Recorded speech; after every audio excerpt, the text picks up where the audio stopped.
Assalamualaikum warahmatullahi wabarakatuh. Perkenalkan, nama saya Miskawati, Prodi Hukum Tata Negara dari kelas HTN 2B. Di sini saya akan menjelaskan sejarah perkembangan bahasa Indonesia.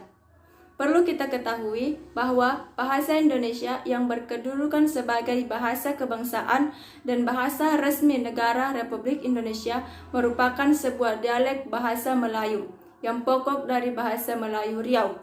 Nama Melayu pertama digunakan sebagai nama kerajaan tua di daerah Jambi, di tepi sungai Batanghari, yang pada pertengahan abad ke-7 ditaklukkan oleh kerajaan Sriwijaya selama 4 abad.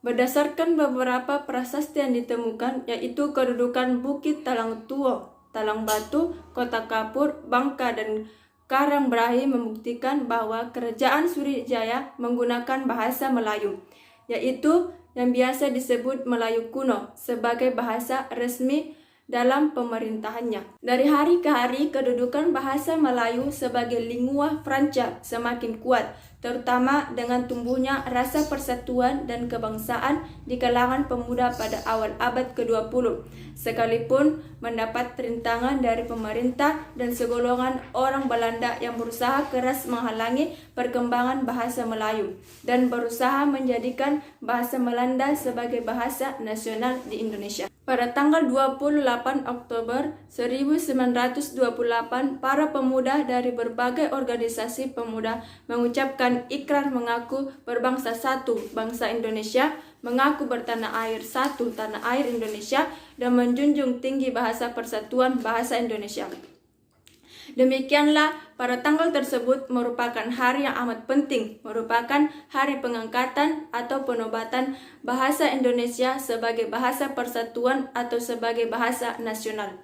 Pengakuan dan pernyataan yang diikrarkan pada tanggal 28 Oktober 1928 itu tidak akan ada artinya tanpa diikuti usaha untuk mengembangkan bahasa Indonesia, sehingga para cendekiawan dan budayawan Indonesia menyelenggarakan suatu kongres, yaitu Kongres Bahasa Satu di Solo, Jawa Tengah. Setelah proklamasi kemerdekaan pada tahun 1945, bahasa Indonesia semakin mantap kedudukannya. Perkembangan juga cukup pesat.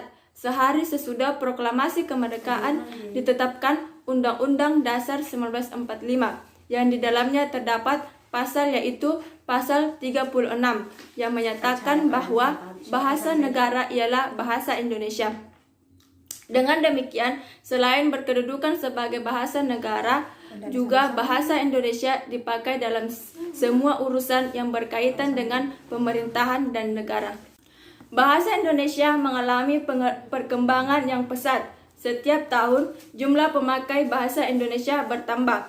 Kedudukan bahasa Indonesia sebagai bahasa nasional dan bahasa negara juga semakin kuat.